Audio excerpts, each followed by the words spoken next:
seconds. Yeah.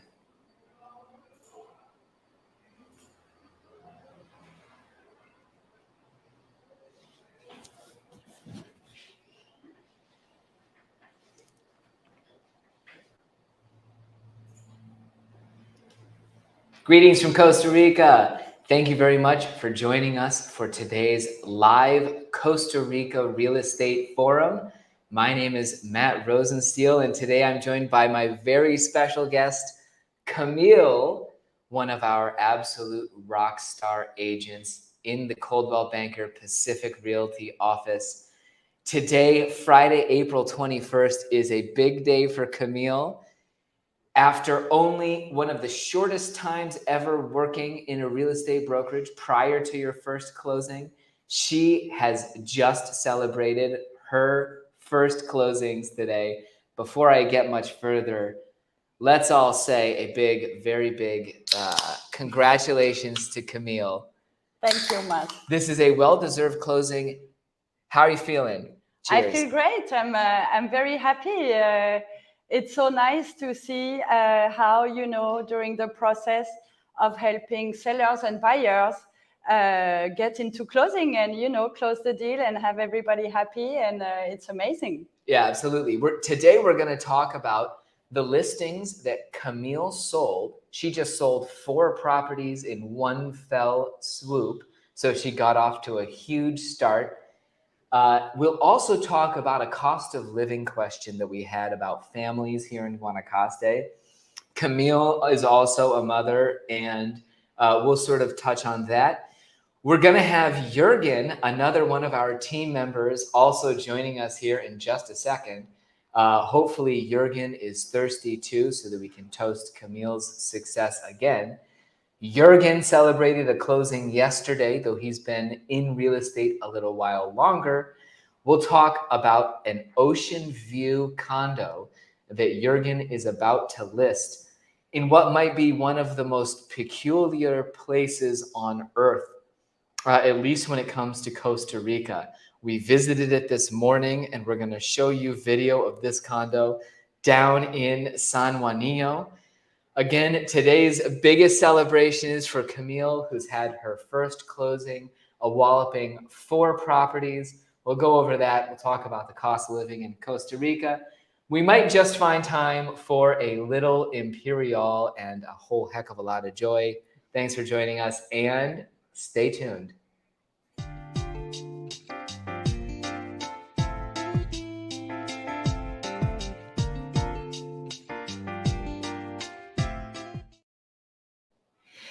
Every Friday at noon, we're doing our live Costa Rica real estate forums about a different topic.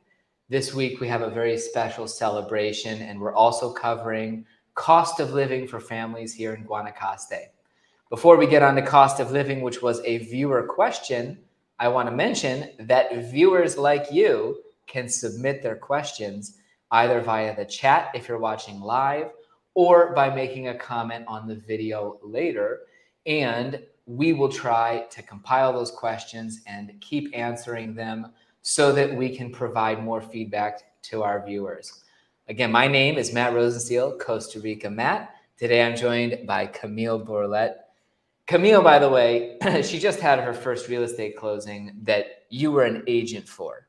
You've been here for 15 years. Yes. You've bought and sold your own real estate and never been this is just the first time as an agent. Yes, exactly. What was different about doing it now from that side of the table rather than being the buyer or seller? How did it differ from previous times? Well, surprisingly, since I'm a very, empathetic person, it was more stressful for me to do a closing for other people than it used to be for me.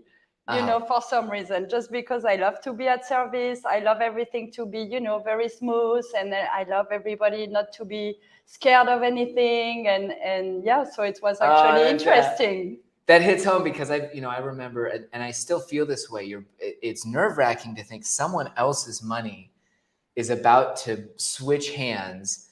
You really start to feel, man, this is a huge responsibility. Absolutely. I've just given my advice and really tried to do as best I can. and that money is about to click through, it gets crazier and crazier with time. But you definitely also develop, you have a great team. Yes. You have lawyers, you have all sorts of people you work with, and definitely the nerves can be assuaged knowing that you're, working with everybody involved. Yes. Let's take a look at what Camille sold today. Again, this was 4 properties.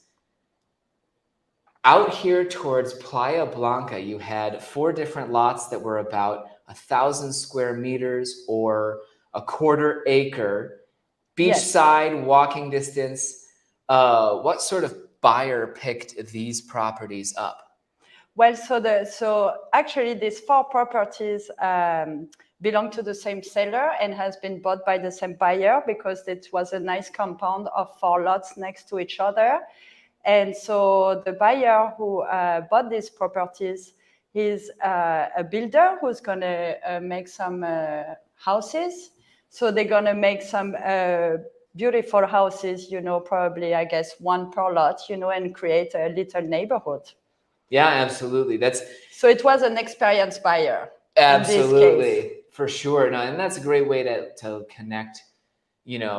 First of all, trying to sell all 4 separately would have been 4 times the work, obviously. But I personally know the people who've picked up these lots. The builder is the person doing adding bedrooms onto my house right now.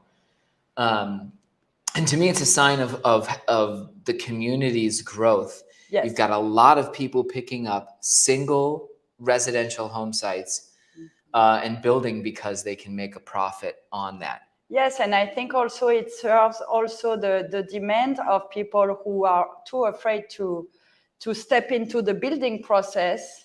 And then, it turns out that these lots that we sold are going to be next time probably sold as houses turnkey, yep. Which fulfills a demand for people who just don't want to go through the process of building. Yeah, absolutely. And you're seeing a ton of builders, developers in our area pick up properties because, they know people don't want to build themselves. And so they'll offer some kind of pre-construction product where they're putting up designs, renderings. They'll build 1 spec home and say, okay, we'll put this same home on a different lot for you for a set price. And especially for the foreign buyers moving here, it's very appealing to have that as a package rather than I'm the one buying the land and then I'm the one looking for a builder. So anyway, way to go on doing this, on getting straight to your first closing, because a lot of careers in real estate take a lot longer to start. Do you have any other deals right now in your pipeline? Other stuff that's going? Yes, I do have a few actually in the pipeline. So hopefully we'll do this again soon. Yeah, we're planning on celebrating more closings very soon. If you want to get in touch with Camille, she's been working and selling a lot of properties that are these 1/4 acre lots. They're all about 10 minutes walking distance, 15 minutes walking distance from the beach. Do you have any similar? So first of all, what we're going to do, and I think we're going to cover you up here, but we're going to bring her contact information onto the screen as a QR code. And if you're inexperienced with technology like I was, you take out your phone, bring up the camera function, and hold it up to the screen. If we could get Camille's, there we go, perfect. You hold it up here. The little icon, your link appears on your phone, and you click that to bring up Camille's contact information. Very nice. I know, look at that. She speaks Spanish. Oh, wait.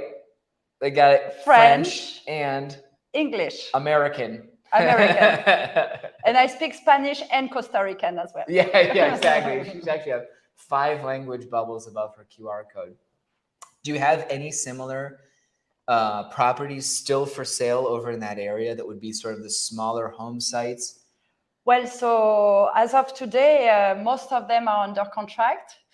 So those will be the ones celebrating soon, hopefully. Excellent. Although I'm in the search, because I realized the demand for these kinds of lots, So I'm on the search, to list more of these. For now, we have a 3,000 square meter, so that would be 3/4 of an acre, I believe. In Calle Perro Loco, which is kind of in the middle in between Playa Negra and Junquial. So that's the one I have listed right now. Yeah, absolutely. We're going to bring that up here to show you where this listing is. I have another listing that I'm going to have you take on. Wonderful. So this Calle Perro Loco is a great spot. You come in, this is a paved highway that ends right here at the town of Paraíso on our map. And then right over here, just off the pavement, you can drive into these back sort of rural areas that feel like you're just, back in the real Guanacaste and far away from development. Your new 3,000 square meters is back on what is famously known as Calle Perro Loco, named for a gentleman named Dan Tucker, whose nickname was Mad Dog Tucker. Anyhow, Dan is still around and might come into the office here. That was 3,000 square meters. Yes. And how much are they asking for that? $89,000. It's a very nice lot because then you can have, you have this beautiful nature, which we all love, in Guanacaste. You have some trees. And this neighborhood is actually great. I think this is the longest road, which is not the main road in between Junquial and Negra. So then, you just jump in your car and within a few minutes, you'll be either to Playa Negra, Callejones, which is another beach, Playa Blanca, and also Playa Junquial. Yeah. And recently, Calle Perro Loco has been more popular. We see more of a neighborhood created lately over there, just because then you're not on the main road, you're tucked in the street, and yet very close to all the beaches. Cool. So yeah, she's going to have that listing at $89,000. I want to mention the lot that I need you to list for us next is a very small piece of property with a pretty amazing location right here at Palma Azul. Just yesterday, I closed on one of the Palma Azul lots. I'm not quite as fancy as to be closing on 4 this week, but we have one last little piece of property here. It measures about 2,700 square feet, which is about 250 square meters. Mm-hmm. Really just, it's a great spot for a smaller 1 or 2 bedroom home. And the epic thing about this small home site is that you are literally 1 block, 2 blocks from the surf break in our community here in Junquial. So while it's not a big piece of property, there you are extremely close to the water, and we're going to be asking $54,000 for that home site close to the water. So you can see there's a higher per square meter price. Location also plays a factor. And if you want to know anything about those listings, our $54,000 250 square meter home site or Camille's 3/4 acre site, don't be shy in sending us an email. I also, so now we want to get on and talk a little bit about a question that we had from our viewers. One had asked specifically about the cost of living here in Guanacaste and Playa Junquial, and they had specifically asked whether a budget of $2,000 could work for a family of 4 in Guanacaste. I wanted to specifically answer this question with Camille here because she also has a family of 4. I do. In Guanacaste. So we're all around in good shape. 2 families of 4. What would you say? How much could you possibly live with 2 school-age children on a budget of $2,000 a month in Guanacaste? Well, so first of all, I want to say it depends on the lifestyle you choose to have here, right? Because this is going to be key to your budget. So basically for school, which is the main usually matter for parents. Either you go the route of private schools, which we have amazing bilingual private schools in the area. You have actually choices nowadays. There are multiple schools. So that would be a budget, I would say, minimum of probably $1,200 to $1,400 a month for 2 kids in grades. Yep. Right. And this is where the big question is. And really your lifestyle, there might be some remote feasibility to a budget in Guanacaste with a family if your kids were not going to private school. Yes. Public schools are widely available. Honestly, there's a lot going for them. Yes. Your kids will learn Spanish. Public schools in Costa Rica are just like in the US. You do get, they'd have an amazing exposure to actually joining the community, etc. They would be free. They would be located close to your house. But there's no way you're living on a budget with kids in Guanacaste if you want to do private school. $1,200 to $1,400 a month if you have 2 kids. And that's for our somewhat budget school options. Yes. We send our kids to the Waldorf school, which is actually one of the more affordable options in Guanacaste. And even that, I think we're at about $1,200 a month. Yes. Year round. Yes.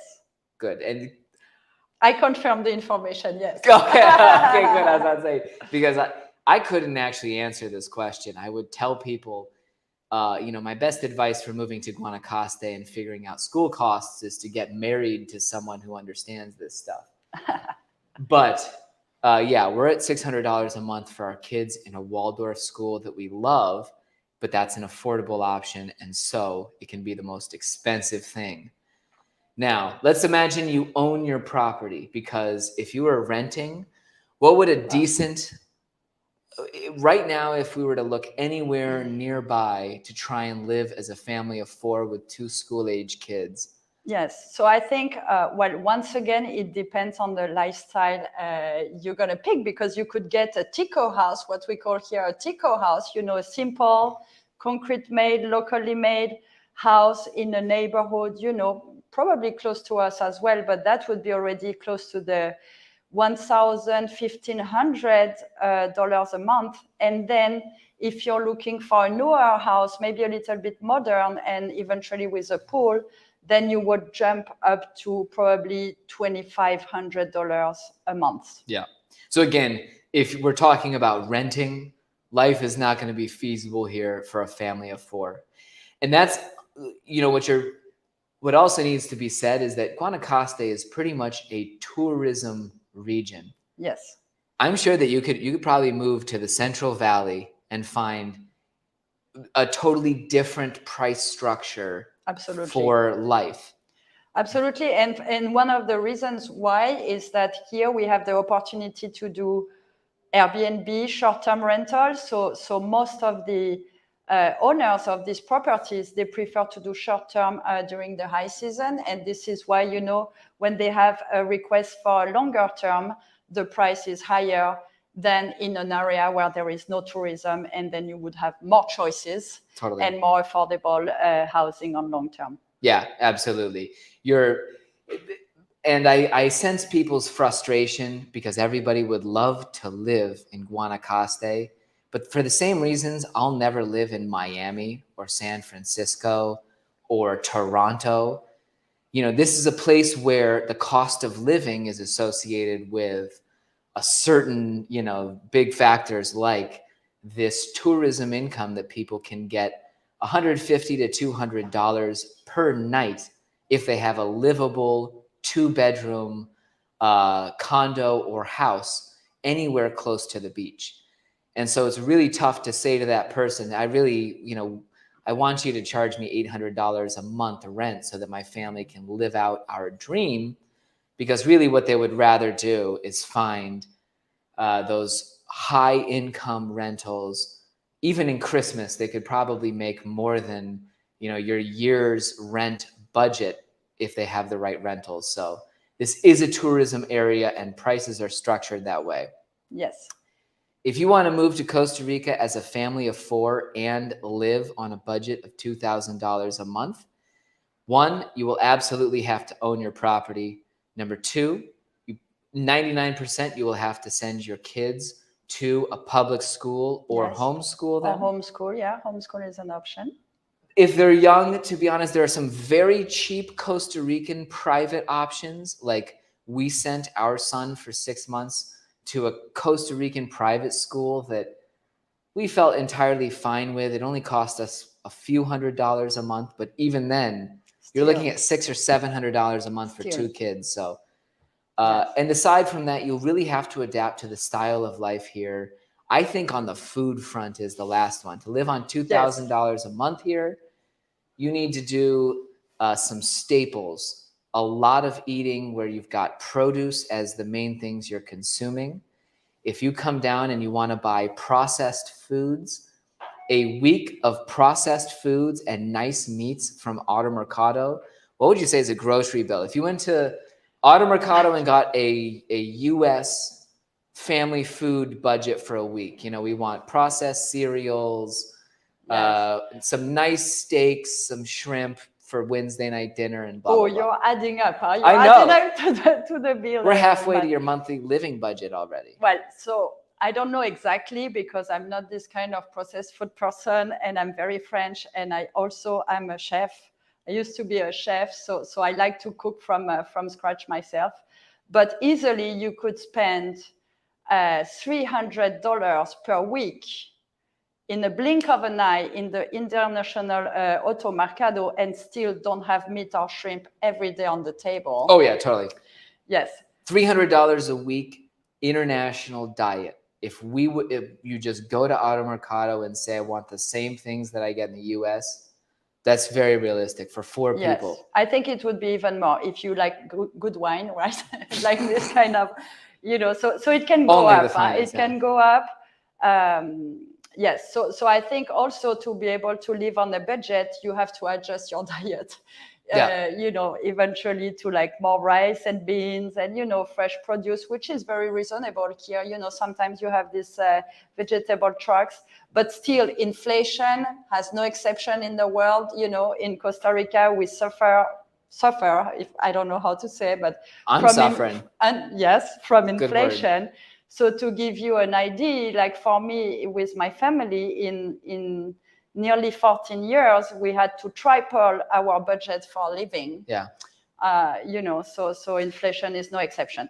And also to be reminded that Costa Rica is very safe, political, very stable. So it's kind of like a luxury country in Central America. Yeah. And this is also why it feels so good to live here, but you have to kind of pay the price as well. Totally. Right?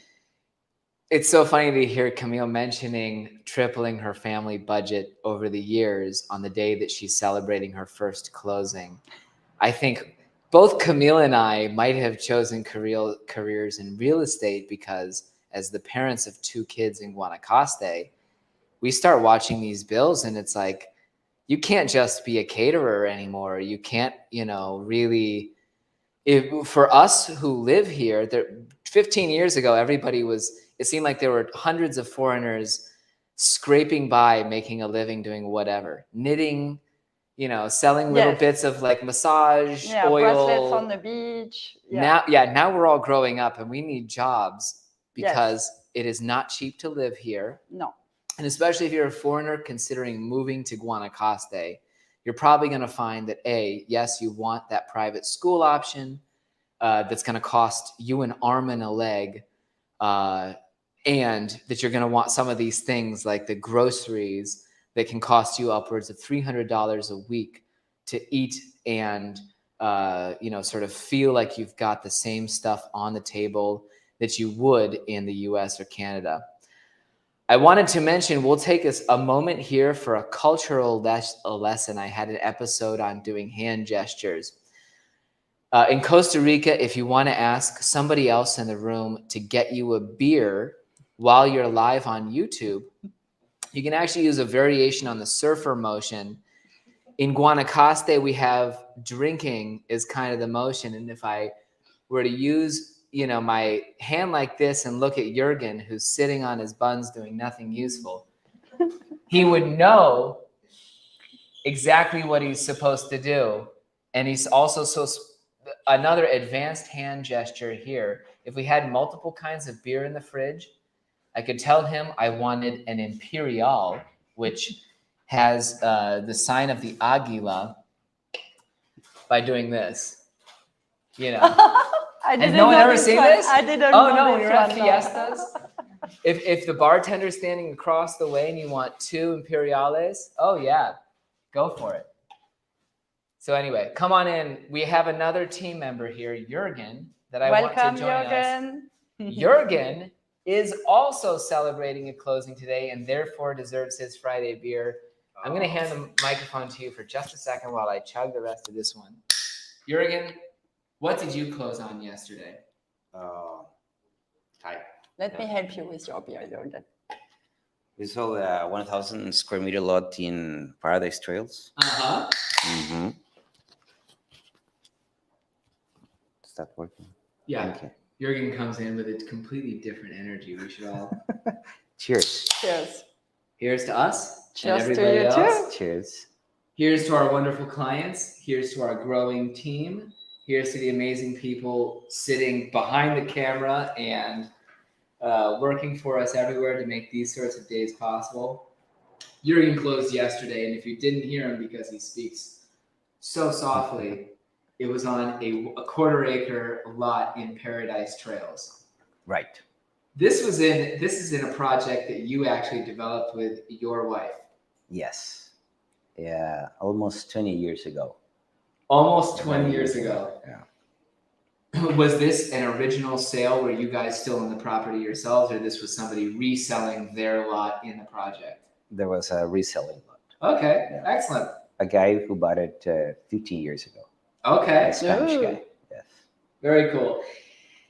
The buyer for this one is another Waldorf parent, if I'm not mistaken. Yes. And her plan is just to build a single family home there. Yes. That's cool. That's wonderful. Yeah, so just in this office alone, this week, we've had 4 home sites, a 5th, a 6th. It's been a wonderful week here. We're going to have a great week next week. And of course, as always on Fridays, I will be back live for our Costa Rica real estate chats. These two are going to come back in 2 weeks for our next celebration, because Jurgen and I are actually on opposite sides of the table of a deal that will close before our broadcast in 2 weeks. I'm racking my brain to try and remember if there was anything else we were going to try and cover today, getting a negative from the producer back there. It's been an absolute pleasure, as always, to talk to you today on our Costa Rica real estate chat.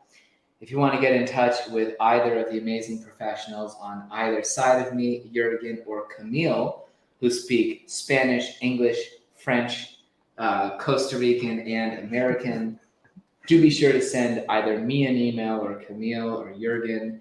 You can contact me at matt@cbpacificrealty.com. You can contact the team by putting an info there instead of Matt. Thanks very much for watching. We'll see you next Friday at noon. Have a good one.